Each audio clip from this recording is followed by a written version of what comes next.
Bismillahirrahmanirrahim. Dear students, today we will discuss Qisas and Diyat. What is Qisas and what is Diyat? In this chapter, we will discuss types of murder and their punishments. Now we start lecture. I want to share PPT of this lecture.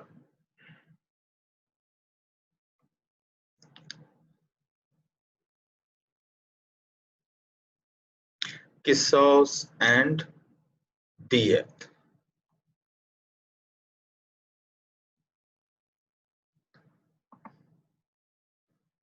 What is the meaning of Qisas? Qisas is an Arabic term which means retaliation in kind or revenge or an eye for an eye. It is a category of crimes in Islamic jurisprudence where Sharia allows equal retaliation as punishment. Holi Quran में परवरदिगार कहता है कि whoever kills an innocent soul, it is as if he has killed mankind entirely.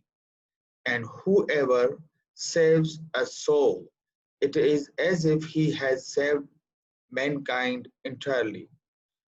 इस आयत के हिसाब से आप देखें परवरदिगार ने इरशाद फरमाया कि जो कोई भी किसी बेगुनाह शख्स को कत्ल करता है तो आया उसने पूरी इंसानियत को कत्ल किया, और जिसने किसी एक शख्स की भी जान बचाई ये ऐसा ही है जैसे कि उसने पूरी इंसानियत को बचाया। तो लिहाजा कुरान मजीद में परवरदिगार ने कत्ल करने से, किसी भी बेगुनाह को कत्ल करने से मना किया है और उस कत्ल को सारी इंसानियत का कत्ल करार दिया है। मजीद हम कुरान मजीद में देखते हैं कि परवरदिगार क्या कहता है किसास के बारे में। कुरान में है कि O you who believe, retaliation is prescribed for you in the matter of murder. हुजूर सल्लल्लाहु अलैहि वसल्लम का इरशाद भी है, whoever intentionally causes death to a person shall be liable for qisas, that is death, unless the victim's heir forgive him. यहाँ पे कुरान मजीद में परवरदिगार ने कहा है कि ए मोमनो,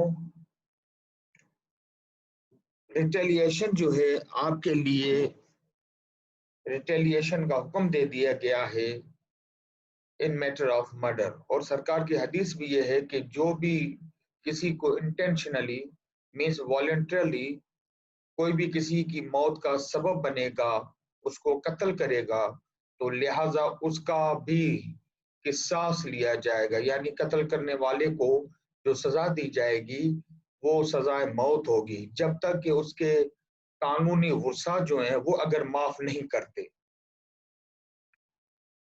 यहाँ पे हम देखते हैं कि क्लासिफिकेशन ऑफ किसास, किसास की क्लासिफिकेशन में ये है कि दो किस्म के किसास हैं। पहला ये है कि रिटेलिएशन फॉर लाइफ और दूसरा ये है कि retaliation for organs. Retaliation for life में ये है कि the crime against the life of a person fall within the first kind of किसास, that is retaliation for life. Second, retaliation for organs में ये है कि those offenses which injure the organs of a person fall within this category.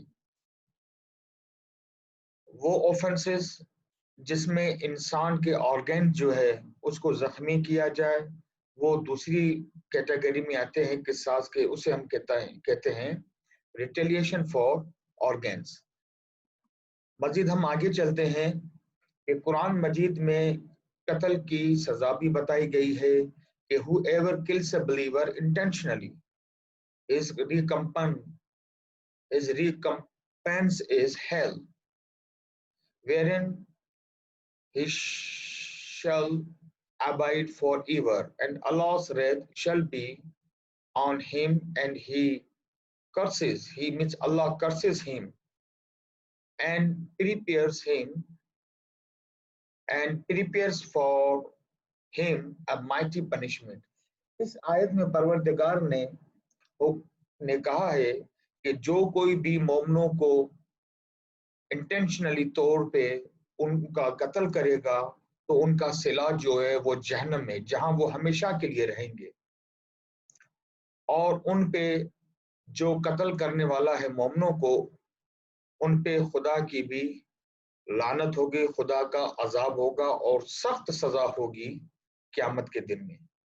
मजीद कुरान ने यहाँ तक कि जैसे कि हमने आयत में डिस्कस किया था कि जिसने एक इंसान को कत्ल किया गोया उसने पूरी इंसानियत को कत्ल किया।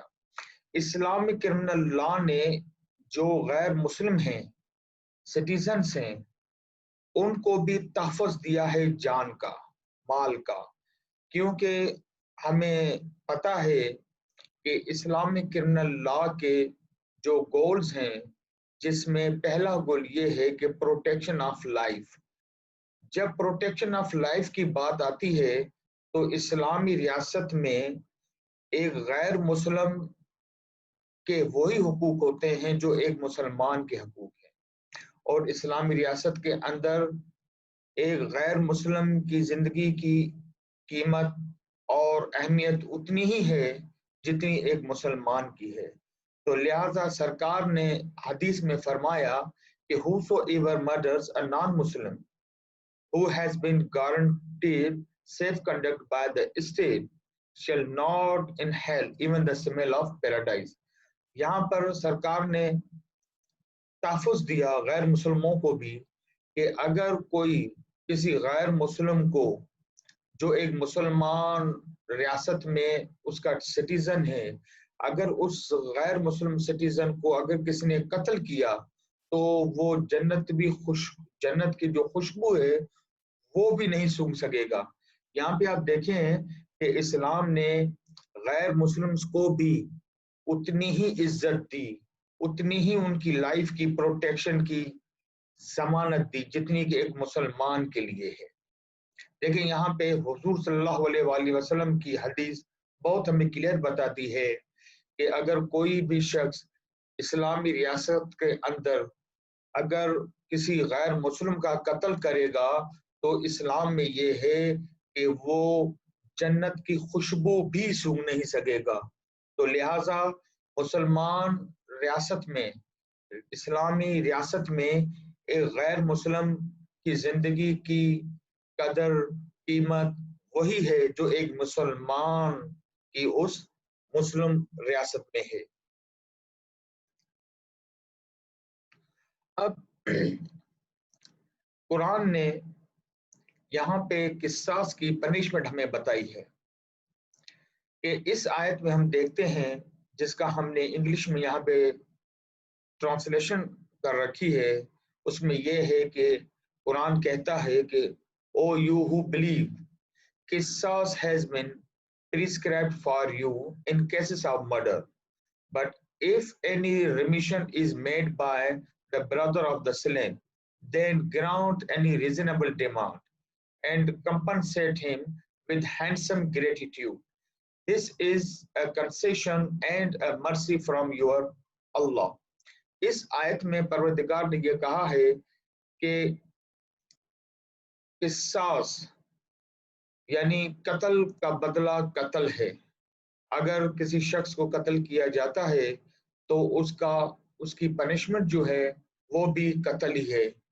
लेकिन अगर कोई भी लीगल एयर्स मकतूल के अगर वो माफ कर देते हैं, अगर कातिल को मकतूल के लीगल एयर्स जो कानूनी जो वर्सा हैं अगर वो माफ कर देते हैं तो ये परवरदिगार की तरफ से तुम पर एक एहसान है और रहम है परवरदिगार की तरफ से। तो लिहाजा आपने देखा कि कुरान मजीद के अंदर यहाँ पे किसास के चैप्टर में, किसास के मैटर में यहाँ पे परवरदिगार ने इख्तियारात दे दिए हैं लीगल एयर्स को।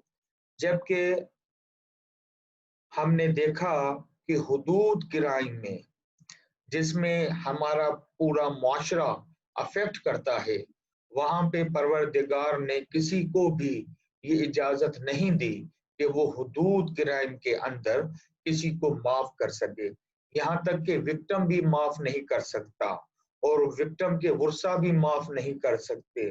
مثال کے طور پہ چوری کا مقدمہ ہو جو حدود کرائم میں آتا ہے، یہاں پہ پروردگار نے اختیارات اپنے پاس رکھے ہوئے ہیں۔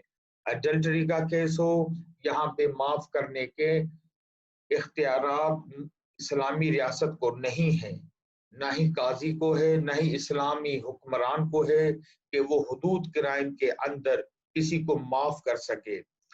اور مزید یہ ہے کہ شراب نوشی کے کیس میں اور قذف کے کیس میں بھی پروردگار نے معاف کرنے کے اختیارات کسی کو بھی نہیں دیے، بلکہ وہ اختیارات پروردگار کے پاس ہے۔ اور جب کبھی بھی حدود کرائم کی کمپلین کنسرن اتھارٹیز کو مل جائے تو یہاں پہ اس کنسرن اتھارٹیز پہ اوبلیگیٹری ہو جاتا ہے کہ وہ اس کیس کا کاگنیزنس لے اور پھر اکیوزڈ کو جو ہے پنشمنٹ دے۔